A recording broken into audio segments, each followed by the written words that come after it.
Okay. All right, let's get to it. Ready? Yes, sir. Okie dokie. All right. Let's talk about PLC. How do you feel that planning is going? Doing well. I think we're doing a lot of big picture stuff. We need to get down to the nitty gritty. I definitely agree with that. You have pulled up the semester by semester pie chart that talks about the breakdown of what it is that we should be discussing in PLCs, knowing that analyzing the activity and designing daily instruction are our two big goals. So looking at first semester from last year, second semester from last year, what's a reasonable and attainable goal that we can communicate to our PLC? For both of them, or For both of them together, yeah, if you added them together. probably 75% of the time. Okay, do you think that's reachable? I mean, it is gonna be on Monday. It's a goal. It's a wise goal to strive towards. Yeah, I think it may take time with 2 new teachers to get there. okay. Is this something that we should go over in PLC using this document? Yes, I think Okay. I need that. All right, let's do it. You feel comfortable explaining all that? Or you want me The to? goals? Yeah, Yeah, I've done it individually. I can do it in the whole group now. okay, okay. I think moving on to kind of the next document, or looking at that PLC document. You and I have had that conversation about how that document might be useful. One of the reasons why Jennifer Gunn did not want me to show that to you is because she thought that that could have a kind of the red line potential to overwhelm people.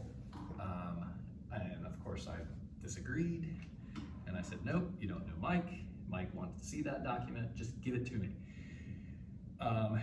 Do you feel like, what would be the negative impact of giving that document? What would be the impact just in general to giving that document to our PLC? Can they handle that?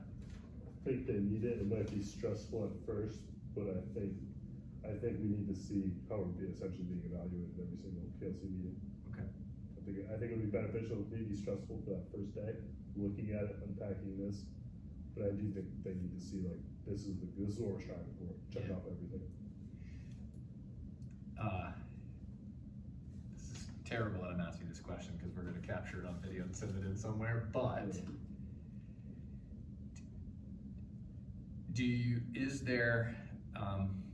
how do we mitigate the feelings that could potentially bring on? Maybe split it up of the way we present it. Like 1 week core action 1, next week core action 2, the next week core action 3. So it's not as all at once. Okay. But I definitely think everybody getting their eyes on this it'll make everybody kind of reflect, reevaluate themselves and how they're doing. I think so too. Because that ultimately it's just a document that talks about what's happening in the classroom. And these are like kind of like separate things, right? It says the same thing, but this is more specific than these. So I think seeing these is like down to that nitty gritty, the granular level, looking at the smallest factors. Yeah. I do think it'll be stressful for sure. I do think it'll be stressful. But you still think that we need to go straight ahead? Yeah. I do too. Yeah. I do too. I almost think this is going to be stressful. Yes. Yeah, because if that's not supposed to be evaluative, it's supposed to be sort of giving us indicators that might help us get better. Here's the other thing. You've gone through and highlighted one indicator in each of the 4 core actions.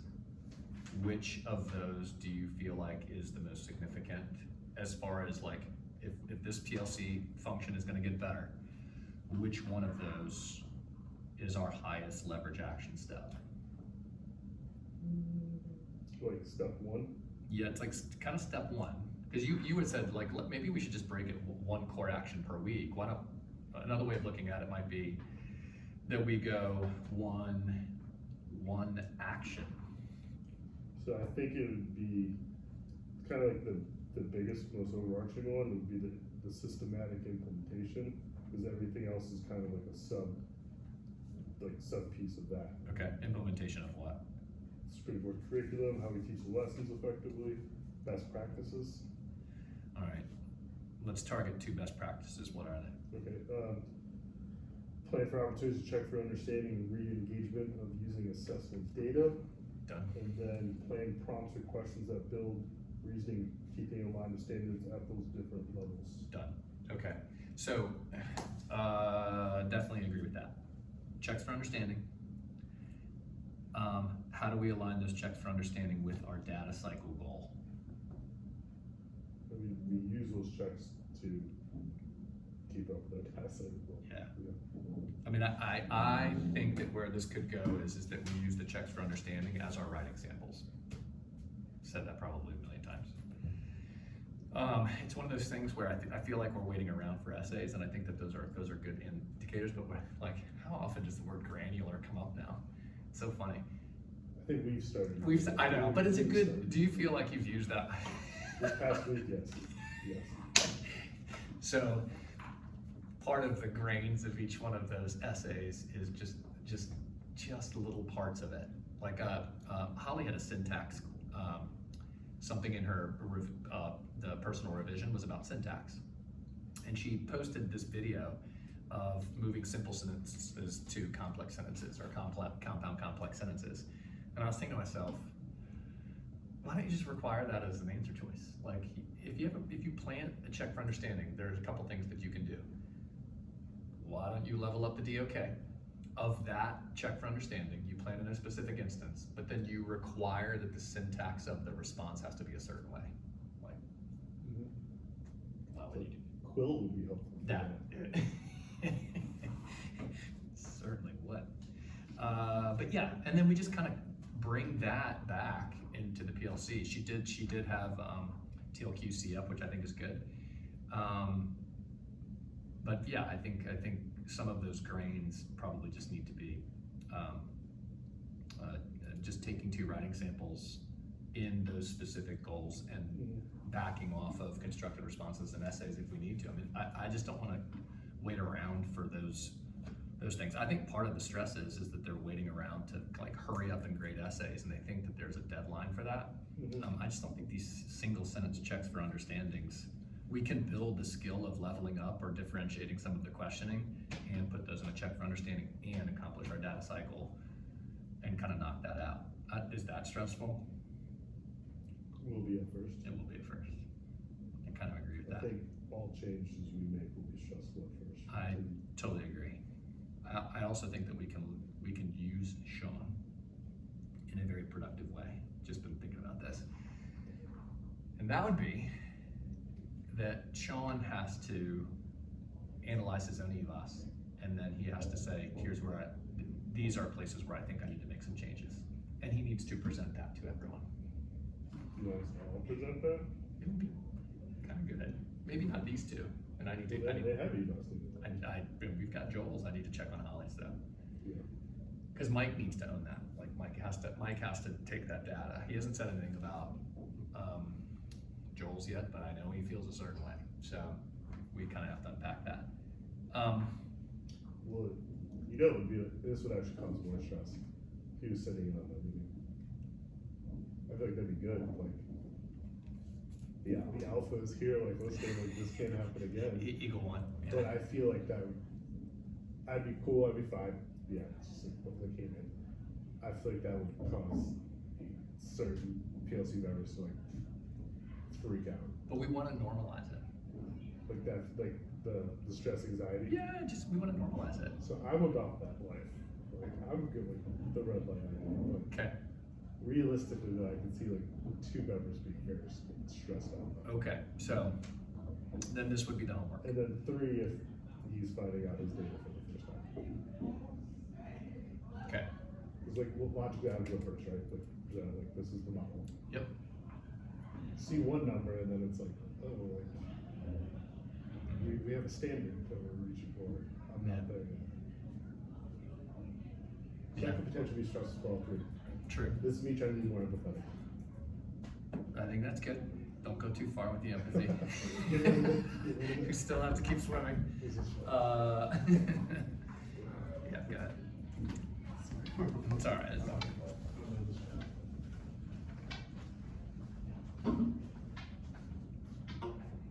Hello.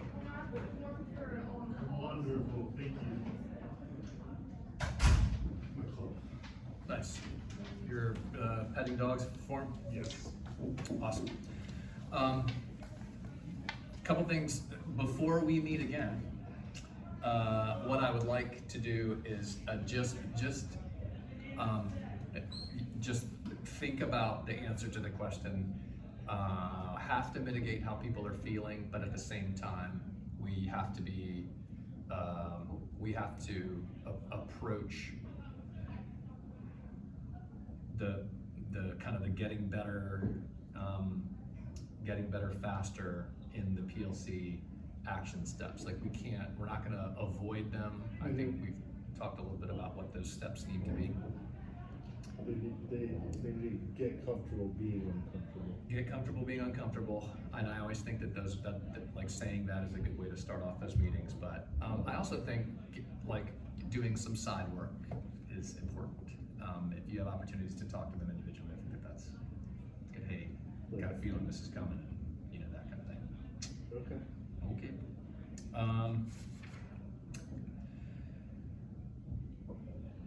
A timeline. A timeline to, let's say, address the planting checks for understanding and DOKs. I also want to add in there that I think that what is the purpose of checks for understanding and leveling up the depth of knowledge questions? Like, how are we going to implement that? And that's part of the design daily instruction. I would like this to be in the form of small groups. Agree? Okay. And we've got to figure out by next meeting how we are going to implement that. I hate to say it, but I think it's going to be a little bit of model. Like what I just did, or more than that? Kind of what you just did. Yeah, because I actually thought that the modeling that you did on Wednesday was very effective. Your boss Brian thought it was very effective. Sometimes, like the reason why I kind of spoke about the stamping of all of that is because I didn't know if they understood that it was effective, and I don't know if they're like in tune to looking at or recognizing what that effectiveness is. So what I need from you on Monday is to actually observe while we've got teachers presenting those lessons, is to make sure that you write down and make sure that you stamp what is effective, and then perhaps how you would adjust it to fit your style. I think that that's really what we're after, is making sure, not necessarily your style, but some of the indicators that you naturally check off. Like, I don't even know if you know this, Mike, but I think you're most known for what? As a teaching practice, you do it naturally, but what are you most known for? Timer and relationships. So don't say timer. What's the Pacing, urgency? Pace. Yeah, pace. Now, there's I think there's something to make sure that we do here. It's just that we say, like, I think you're known for pace. I would just call it power. Like, that's what I would say. It's powerful. Jonathan and I were talking about that in carpool this morning. The pace is powerful,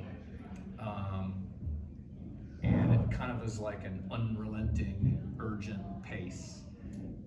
But you can't pace through things if you have not internalized the lesson well enough to get to the next step. Like, you know exactly what the next step should be, and then you're hyper aware of whether or not people are getting there. And so I think that that's what's powerful about it is to draw a line here. Read these things. You have 2 minutes to do that. Let's check on it. Academic monitoring. Let's pull some students out who need to volunteer something. Let's power into the next one. Here's the next step. And it's just kind of like, you know, we tease it, but this is the way. Students were complaining about that today. About the pace? Yeah, because they were like, "Whoa, we went trick-or-treating in the last class." I was like, "Sorry."